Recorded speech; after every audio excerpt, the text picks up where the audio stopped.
An elite U.S. gymnast said she was the first to tell USA Gymnastics about a former team doctor's alleged abuse. Ahead, the mother of Maggie Nichols reveals why her daughter finally wanted the public to know her identity now. But first, it's 8:10. Time to check your local weather. An elite gymnast has revealed she was first to alert USA Gymnastics about sexual abuse allegations. Maggie Nichols came forward publicly yesterday. She accused USA Gymnastics women's team doctor Larry Nassar of abuse back in 2015. Nassar is now serving 60 years in prison after pleading guilty in a child pornography case. He faces more time for sexual abuse charges. Last February, 3 gymnasts spoke out for the first time to 60 Minutes about their sexual abuse.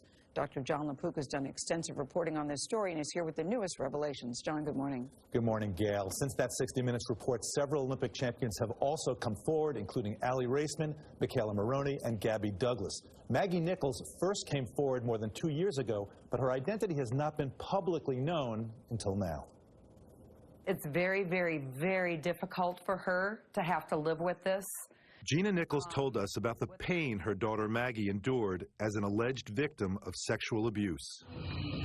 The elite gymnast was the first athlete to report team doctor Larry Nassar to USA Gymnastics, but she's only now revealing her identity.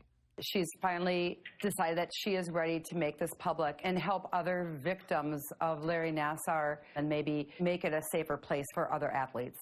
In a statement, Nichols said, "Up until now, I was identified as Athlete A. I want everyone to know that he did not do this to Athlete A. He did it to Maggie Nichols." Nichols says the abuse began in 2012 when she was 15 years old. These are girls from 12 to 20-year-old girls. These are almost all minors. He was allowed as an adult man in his mid-40s or 50s to do whatever he wanted to. As a physician with no supervision, we never gave any parental consent. Nobody was ever in the room. He was allowed to do whatever he wanted to with his bare hands. We couldn't even stay in that same hotels with her when she competed for our country all over the world. But then they allowed a molester to do whatever he wanted to our daughter as a minor. But we were supposed to trust USA Gymnastics. It's not okay.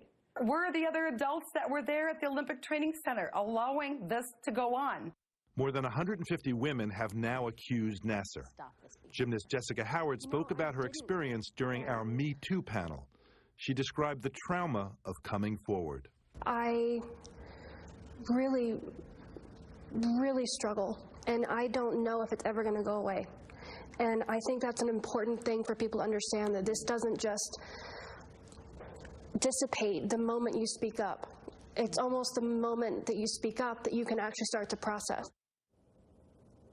Larry Nassar's sentencing begins next Tuesday. In a statement to CBS News, USA Gymnastics said, quote, "We are focused on further developing a culture that has safe sport as a top priority throughout the organization." Boy, we can feel Mrs. Nichols' anger and her pain. We all get that. As parents, we know how to protect our kids from strangers, but what do you do with people that you know? Well, it turns out when a child is sexually abused, more than 90% of the time, it's by somebody who they know. Wow. So it's, of course, can be a difficult conversation. It has to be age appropriate, but the kids have to learn what the warning signs are. And to speak up. Thank you, John, for your reporting on this story. Thank you.